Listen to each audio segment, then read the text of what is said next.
Andalvraz, la cantine numérique de Brest, a le plaisir de vous présenter son podcast.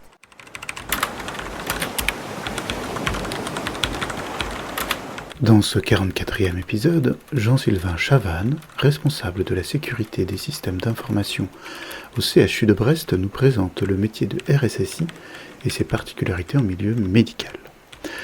Les conséquences des incidents peuvent rapidement devenir critiques et pour cette filière qui se structure et se standardise, le défi consiste à assurer fiabilité et stabilité des systèmes, confidentialité et intégrité des données et à garder la confiance des acteurs dans un cadre législatif exigeant. Bonne écoute. Jean-Sylvain Chavannes, bonjour. Bonjour. Vous êtes RSSI au CHU de Brest. RSSI, c'est le responsable de la sécurité des systèmes d'information. Qu'est-ce que ça veut dire au-delà du titre?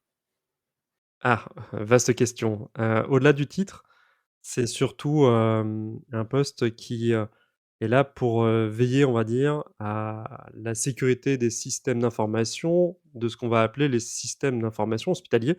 Alors les systèmes d'information hospitaliers, ça c'est très vaste, hein. Ça va du domaine administratif d'un hôpital jusqu'au système de santé, au sens, médical du terme. Les IRM, les dossiers patients et puis, jusqu'à même, tout ce qui est gestion technique des bâtiments avec, les flux d'air dans les blocs opératoires qui sont gérés de manière numérique aujourd'hui. Voilà, donc c'est un métier où on doit s'assurer que ces systèmes-là sont robustes aux cyberattaques. Et le contexte médical est particulier par rapport à un RSSI d'un autre domaine? Je pense que tous les RSSI diront que leur domaine est est particulier. Nous, on est un peu spécifique, oui, dans le sens où déjà, il faut comprendre que la numérisation des services de soins, est assez, récente en réalité et que, elle s'est faite par strates, où on a commencé dans le domaine administratif, au tout début. Puis, au cours des années 2000, on a commencé à avoir les premiers logiciels de santé au sein des hôpitaux et puis maintenant, tout est numérique. On veut tout envoyer dans le cloud, heu avec, du diagnostic, par l'intelligence artificielle. On veut suivre nos patients à domicile et cetera. Donc oui, c'est un domaine spécifique parce que c'est un domaine qui couvre un domaine extrêmement hétérogène en matière de systèmes. Ça va de puces, qui sont dans les pompes à insuline connectées, jusqu'à des serveurs Windows très classiques qu'on peut retrouver dans les entreprises. Et donc voilà, il faut savoir adresser l'ensemble de ce domaine-là et c'est pas forcément facile. En parallèle, on a aussi, un cadre législatif assez fort, hein. On doit respecter, la fameuse, notion d'hébergement de données de santé. On doit le règlement général pour la protection des données, hein, le fameux RGPD qu'on connaît tous, et puis on a d'autres directives du ministère. Donc en parallèle, on doit, gérer, cet ensemble de contextes, réglementaires avec des systèmes hétérogènes et des politiques qui nous incitent à avoir ce qu'on appelle une ouverture sur la ville pour un fameux lien, pour tisser le lien ville-hôpital, où en gros on veut que, les données de biologie qui sont réalisées au CHU puissent être transmises à notre médecin traitant pour, derrière avoir une suite dans le traitement du patient. Voilà, donc c'est un contexte assez spécifique parce qu'on est ouvert sur l'extérieur, mais en même temps on a des données qui sont extrêmement sensibles que l'on doit protéger. Donc il y a ces règles très précises, très contraignantes, plus contraignantes que dans bien d'autres endroits et comme vous l'avez indiqué, une injonction à ce que ces données circulent. Est-ce qu'on vous donne pour autant les moyens de le faire? Et est-ce qu'il y a une culture de la sécurité cyber ou une culture du risque cyber qui existe déjà à l'hôpital ou le fait que ça soit récent, en fait, il faut encore la créer? Alors est-ce qu'on nous donne les moyens? Ça, c'est une vraie question piège. Je dirais qu'aujourd'hui, peut-être contrairement aux idées reçues, on commence à avoir les moyens de nos ambitions sur l'aspect technique. Quand, par rapport, je pense, à d'autres domaines du public, comme des collectivités territoriales, les hôpitaux commencent à avoir les moyens de, gérer les ambitions en matière de cybersécurité d'un point de vue technique.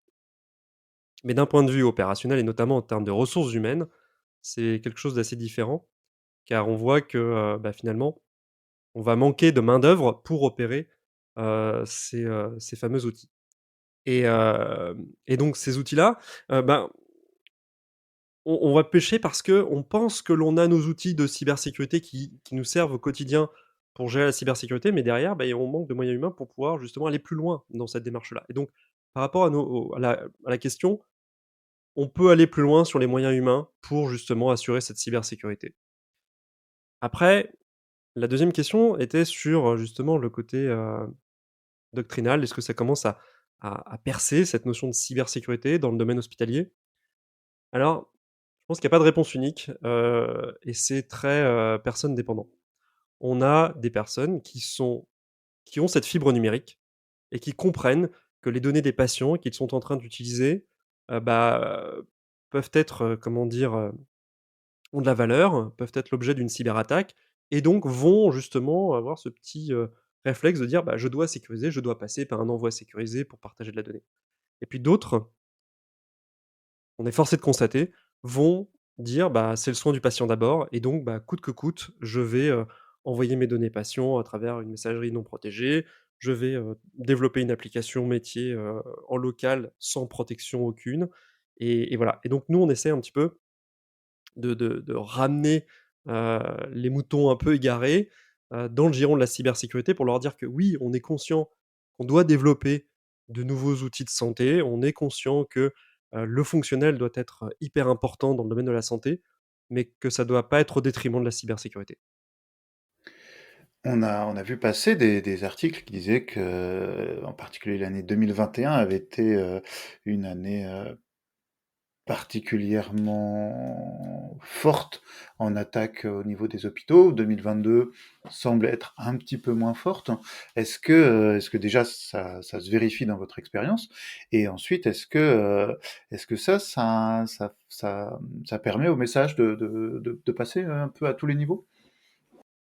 La réponse est oui, c'est sûr. On voit qu'après, les attaques, qui ont eu lieu à l'hôpital de Corbeil-Essonnes, donc au centre hospitalier sud francilien et au centre hospitalier de Versailles, il y a une prise de conscience, qui fait que les directeurs d'hôpitaux se disent: «Moi, je ne veux pas que ça arrive chez moi» et d'ailleurs, on commence même à avoir des répercussions. C'est que certains, corps d'agents, donc comme des aides-soignants ou des infirmiers, heu, ne souhaitent plus travailler dans des hôpitaux qui ont été cyberattaqués de peur de revenir à des modes dégradés très chronophages, hein. Le papier crayon dans un service, ne plus avoir de dossier patient informatisé, c'est, prendre beaucoup de temps et pourtant les patients, ils sont toujours là, donc il faut toujours en prendre soin et aujourd'hui, c'est quelque chose qui commence même à faire peur, dans certains corps, donc du coup, on doit rassurer nos différents professionnels sur cet aspect-là et donc c'est sûr que ces attaques-là ont fait changer la donne. Après par rapport à 2021-2022, oui, il y a eu une petite, diminution des attaques.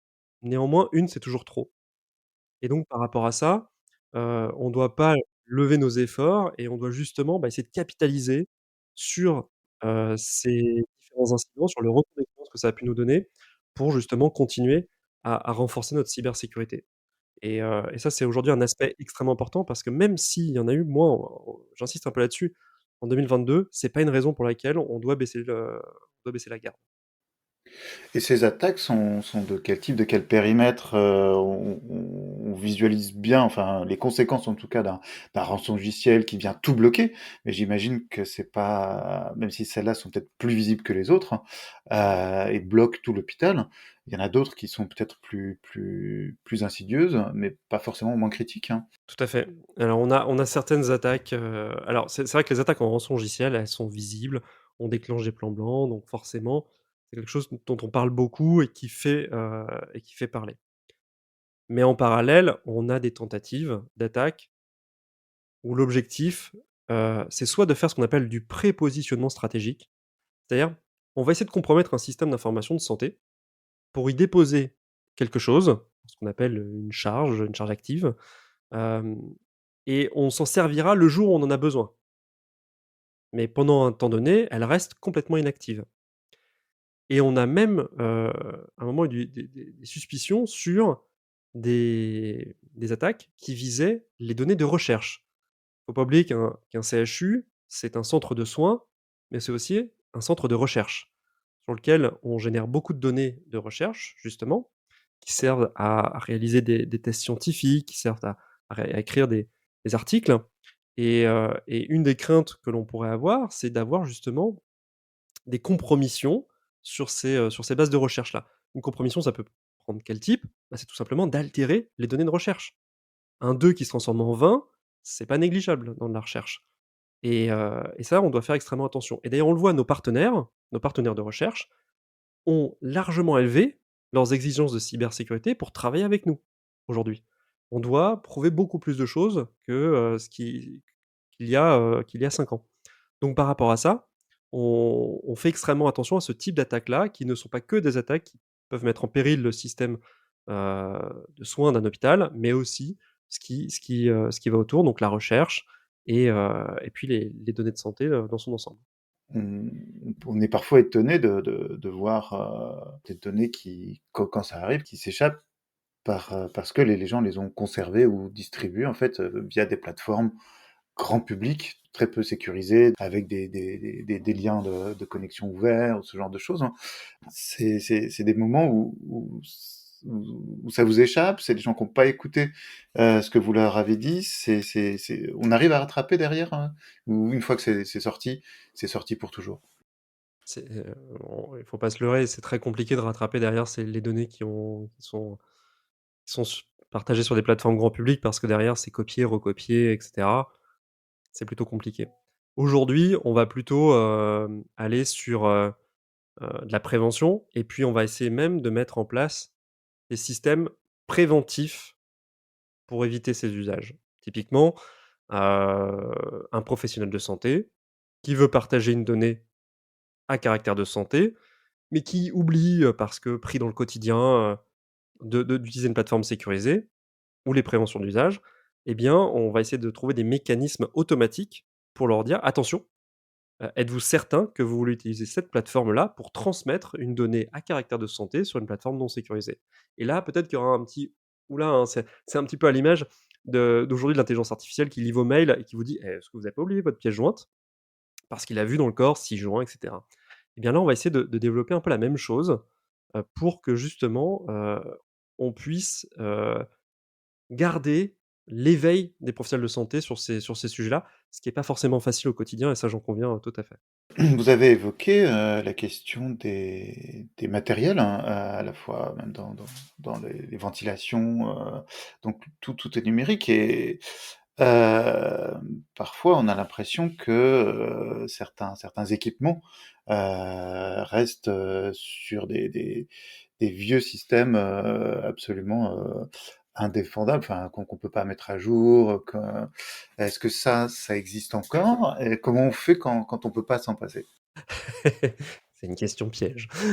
Oui, ça existe encore, on le sait, et l'objectif, c'est que ça de s'en détacher le plus possible. Alors, je pense que le type de discours, du fameux Windows XP, il y a quelques années, c'était, compliqué de le faire passer parce que derrière, c'était des investissements assez conséquents pour pouvoir remplacer ce type de machine, puisqu'on n'achète pas les licences, en fait, au fur et à mesure des années, hein, ce qui pose problème. Aujourd'hui, ça l'est moins. J'ai moins de problèmes par rapport à ça. On est conscient que l'obsolescence du numérique sur des équipements biomédicaux, sur des équipements de gestion technique bâtimentaire, c'est quelque chose qui aujourd'hui peut être vecteur de danger. Et donc par rapport à ça, on commence à avoir les professionnels qui se disent: «Ah bah, il faut peut-être renouveler ces équipements-là». Et ce qui est intéressant, et là d'ailleurs on est en train de renouveler au CHU en ce moment, ce qui est intéressant, c'est que les équipementiers disaient: «Oui, il y a 6 ans, on n'a pas installé ça chez vous, parce que, on ne le faisait pas.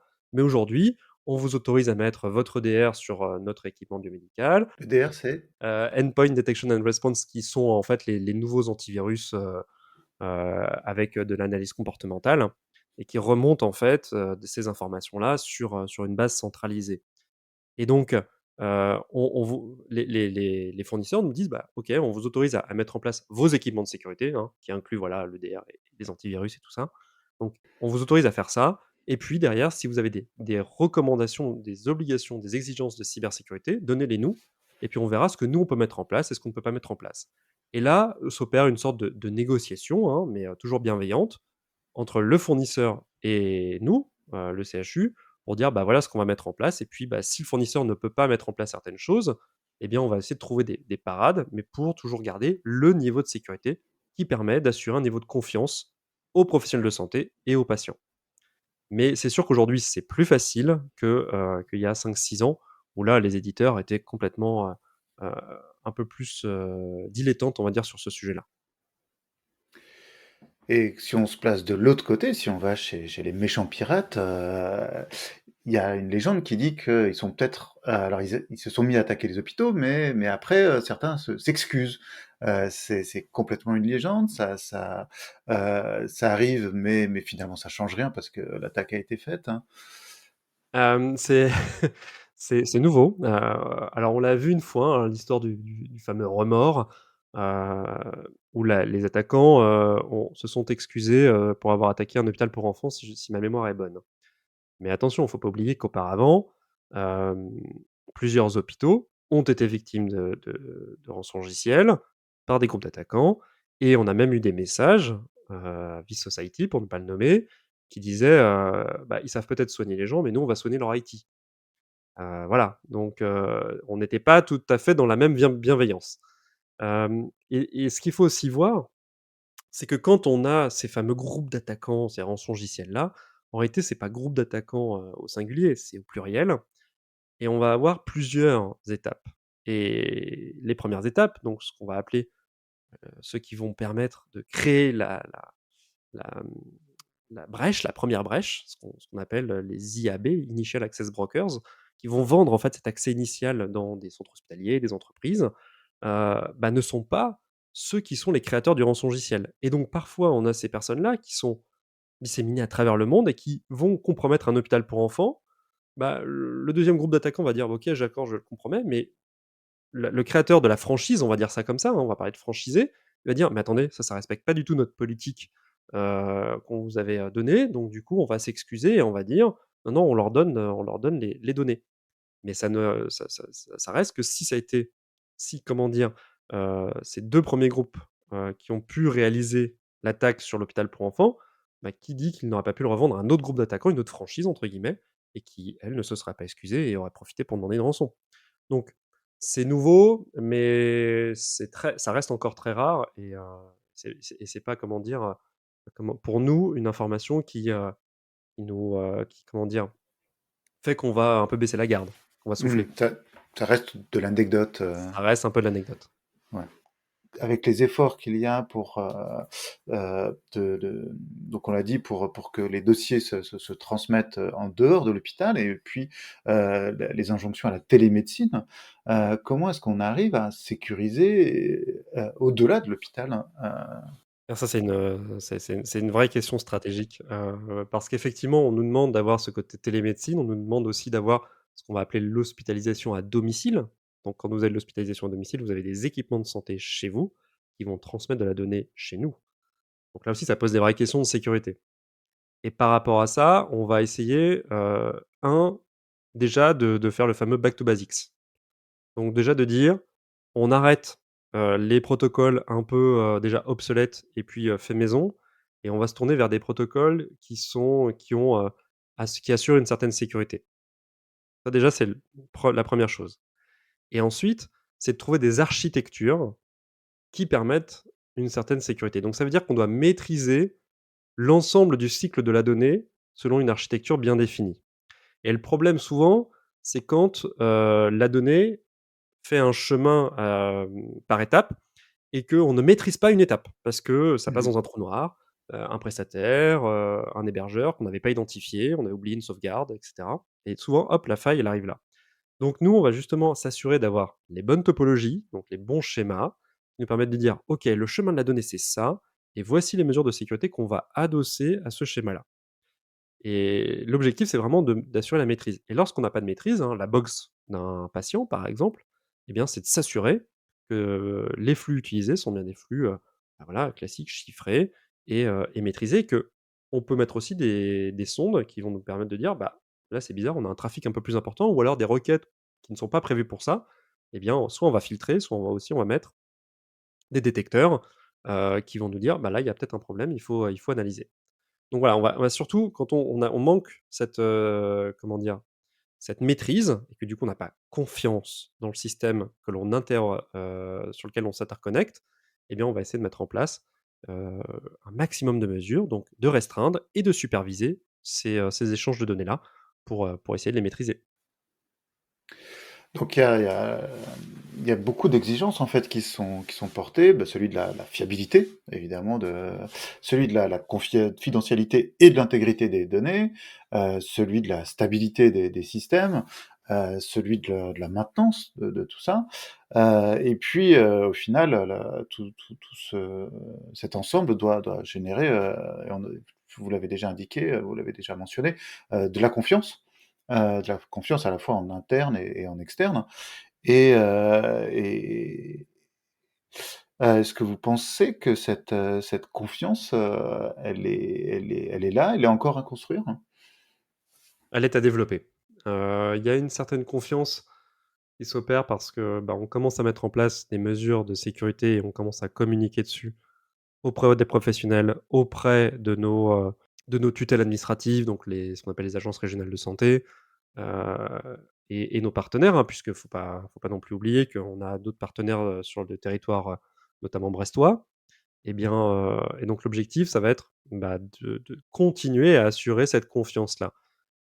Maintenant, c'est sûr que, on n'est pas à l'abri d'une attaque, donc l'idée, c'est aussi de se dire et de le dire à nos partenaires, c'est que si une attaque survient, qu'on sait la maîtriser et qu'on, sait, la restreindre au plus petit périmètre.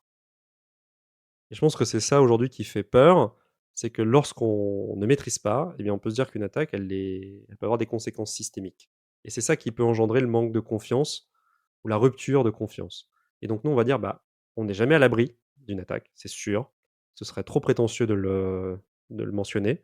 Par contre, si elle survient, eh bien, on est entraîné, on a des procédures et on essaie de la restreindre au maximum et on essaie de la détecter tôt». Cette, cette question de confiance, elle touche aussi, à la souveraineté des entre autres, des données, et ça a été beaucoup évoqué, bah, à propos du Health Data Hub, donc où sont stockées les données, de santé des Français? Est-ce qu'elles sont, en Californie, chez les GAFAM? Oui. Heu, pas au est-ce que c'est un questionnement qui vous concerne aussi au quotidien? Oui.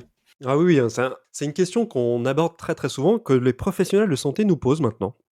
De se dire: «Mais au fait, mes données, elles sont où?» Par exemple, le Health Data Hub, bah, effectivement, ça fait, beaucoup, couler d'encre, lors du partenariat avec Microsoft, mais il faut pas oublier qu'il y a eu aussi des histoires avec Doctissimo, avec d'autres, fournisseurs de prise de rendez-vous en ligne, et cetera. Et donc, par rapport à ça, nous, on s'assure que les données sont bien, heu, stockées à des endroits où, elles peuvent l'être. Donc qui respectent les réglementations européennes en la matière et puis, le ministère nous pousse aussi pour qu'on puisse avoir un œil un peu plus, acéré sur les prestataires qui vont justement héberger la donnée de santé et de se dire: «Bah, est-ce que c'est bien en Europe, voire en France? Est-ce qu'elles respectent bien les mesures basiques de cybersécurité?» pour éviter justement toute fuite, qui pourrait justement altérer la confiance des patients, dans la gestion des données de santé. Donc oui, c'est une question qu'on se pose beaucoup. On a une association nationale, le club RSSI Santé, qui se pose régulièrement la question de savoir: «Est-ce que tel prestataire vous a dit où est-ce qu'ils hébergeaient vos données? Est-ce que, vous voulez, heu, ou est-ce que vous acceptez d'héberger vos données, sur des domaines extraterritoriaux?» et cetera, et cetera. Et donc là, la question est un peu le curseur de se dire: «Bah, est-ce que ce sont des données à caractère nominatif? Est-ce ce sont des données à caractère de santé? Oui, non», enfin bref. Et on a, beaucoup d'exemples, hein, en matière notamment, d'innovation au CHU. On a des startups qui nous disent: «Bah, voilà, moi j'ai besoin, d'utiliser, le cloud, d'Amazon ou de Google pour faire, tourner mon logiciel parce que ça coûte moins cher et que je suis encore une jeune start-up. Mais en revanche, j'ai besoin, de données de santé. Et donc, comment on peut faire cette histoire de curseur entre les 2? Et donc, on travaille avec eux sur l'architecture en se disant: ce qu'on envoie, ce ne sont que des données anonymisées sur des conteneurs chiffrés et en fait, on utilise la puissance de calcul de Google ou d'Amazon qu'ils vendent peu cher et qu'ensuite on récupère le résultat et qu'on redonne de manière nominative dans le dossier patient du CHU.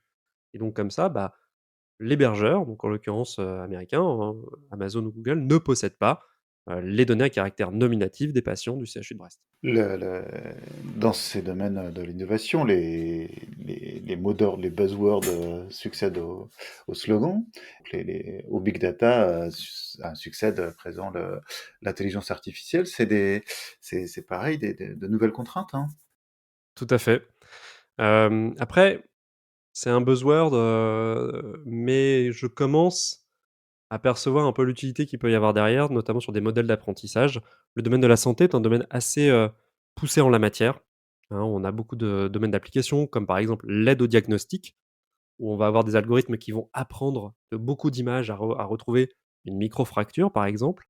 Et bien, lorsqu'on soumettra une radio à cette fameuse intelligence artificielle, de par son algorithme et de par son apprentissage, elle pourra dire que là, il y a une chance assez forte qu'il y ait une microfracture chez un patient. Et on voit toute l'aide au diagnostic que ça peut apporter aux professionnels de santé. Donc, par rapport à ça, on travaille beaucoup avec les services de manière conjointement pour dire: OK, on comprend bien l'intérêt, c'est sûr, et puis en plus, ça permet de donner une image assez, novatrice, des services de soins. Maintenant, il faut juste qu'on s'assure que ce soit fait de manière sécurisée. Mais c'est un travail qu'on aime bien faire parce que, finalement, on travaille avec des startups qui sont aussi dans cette recherche-là, de se dire: moi, il faut aussi que j'assure de la confiance à mes potentiels clients et ben, dans ce cas-là, oui, OK, j'accepte, vos contraintes et puis, je vais même faire qu'elles deviennent, ça devienne structurel dans la nomenclature de l'offre et voilà et donc en fait, c'est plutôt valorisant pour nous de se dire que, finalement, les conseils sont écoutés et que du coup, c'est gagnant-gagnant. Vous avez évoqué le club RSSI Santé. On a l'impression que la filière, en fait, se structure, se standardise. Il y a une feuille de route du numérique en santé, un guide ENISA des nations des hôpitaux européens. J'en oublie certainement, il y a vraiment des marqueurs, en fait, qu'on commence à voir, qui vont dans ce sens-là. Oui, alors il faut ça en fait, pendant assez longtemps, on a été un peu chacun isolé dans son périmètre, à essayer de justement de trouver, des parades, avec, des fournisseurs et puis en fait, on s'est rendu compte que, les problèmes que l'on avait à Brest étaient, quasiment similaires à ceux de Rennes, de Nantes, de Toulouse, de Marseille, de Lyon, Strasbourg et cetera et donc, on s'est dit, «On va essayer justement de travailler ensemble pour avoir des réponses à des problématiques communes» et faire que si Brest évoque avec un géant du biomédical, une problématique, c'est peut-être moins fort que si c'est un ensemble de 10 établissements de santé qui posent la même question et qui disent: attendez, là, on ne peut pas accepter ça. Il faut, mettre en place telle mesure de cybersécurité», hein. Ça peut être de la prise en main à distance, ça peut être, une respect d'une réglementation, enfin bref, plein de choses et donc aujourd'hui, on se structure pour essayer justement d'avoir cette force, cette, taille critique qui permet d'être entendu. Et je pense que c'est aussi, assez vrai avec le ministère. Alors on travaille avec les fédérations hospitalières. Alors, le club RSSI Santé, c'est donc pour les centres hospitaliers, publics et donc on travaille avec la Fédération, hospitalière de France, la FHF, pour, justement porter cette voix au sein du ministère dans ce qu'ils ont appelé la fameuse task force, qui a été annoncée, par le ministre lors de la cyberattaque de Versailles, si ma mémoire est bonne. Pour justement, essayer de faire porter cette voix-là au niveau national et que derrière on puisse avoir une feuille de route, une stratégie que l'on pourra décliner au niveau régional, puis au niveau, local. Alors ce qu'on appelle local, attention pour les centres hospitaliers, c'est pas Brest par exemple pour nous, mais ce sera ce qu'on appelle le GHT, donc le groupement hospitalier de territoire et pour Brest, ça regroupe les 7 établissements du Nord Finistère, donc ça va de Lanmeur à la frontière costamoricaine jusqu'à Crozon, en passant par Brest, Carhaix, Saint-Renan et Lesneven. Et comment est-ce qu'on devient RSSI?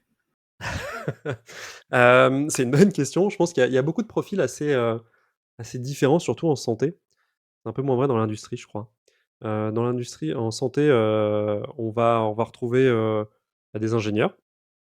Donc voilà, on devient ingénieur et puis, on est attiré par le domaine de la santé, donc on postule pour être RSSI dans le secteur de la santé. On a des juristes. On a aussi, des techniciens, supérieurs, dans les hôpitaux qui, passent des formations internes pour devenir RSSI, parce qu'ils ont une très bonne connaissance, une connaissance très fine des systèmes d'information hospitaliers. Donc on a vraiment une diversité de profils, hein. Voilà, donc ça c'est aussi intéressant, ce qui permet d'enrichir, pas mal nos débats. Après, être RSSI en santé, c'est une chose, hein, avoir, sa nomination, OK. Par contre après, il faut essayer de se former et donc pour ça, on est assez soutenu en général par, ce qu'on va appeler les GCS. Alors ce sont des groupements de coopération sanitaire, si ma mémoire est bonne, hem, qui sont en fait le bras armé numérique des ARS, qui vont nous aider justement à respecter certaines bonnes pratiques, du domaine cybersécurité en santé. Et puis on a aussi, bah, le ministère avec le CERT Santé, qui est donc le Computer Emergency Response Team, qui est donc en fait les pompiers, qui est un service, du ministère de la santé, enfin de l'ANS, l'Agence du numérique en santé. Et enfin l'ANSSI, qui met à disposition des formations que l'on peut suivre en tant que fonction publique hospitalière pour justement, se former à cet aspect de RSSI. Voilà, donc en gros, on a plusieurs, portes d'entrée et puis une fois qu'on y est, eh bien, on est accompagné tout au long d'un peu de la carrière pour justement assurer un un meilleur niveau de cybersécurité en santé. Et donc, c'est une filière qui embauche. Et c'est une filière qui embauche, il y a pas mal de groupements hospitaliers de territoire, hein, parce que maintenant c'est un peu ça la taille critique, au sein, sur le territoire national qui recherchent aujourd'hui leur RSSI. Si des auditeurs veulent en savoir plus, veulent suivre votre actualité, il y a un moyen à privilégier? Alors, pour suivre, l'actualité de manière RSSI en santé, oui, il y a le site du CERT Santé, qui est disponible sur Google. Alors je connais pas exactement l'URL, mais on pourra la mettre, en description. Hem Et puis après, bah, il y a, sur LinkedIn, on est pas mal de RSSI santé à publier régulièrement, soit des prises de position, soit des découvertes, heu, voilà, à essayer de discuter en fait, pour faire avancer le débat, sur le sujet de la SSI, en santé. Jean-Sylvain Chavannes, merci. Merci à vous. Cet épisode touche à sa fin. Nous espérons qu'il vous aura intéressé. Envoyez-nous vos questions, commentaires et propositions par email à coucou@lacantine-brest.net ou via Twitter. À très bientôt.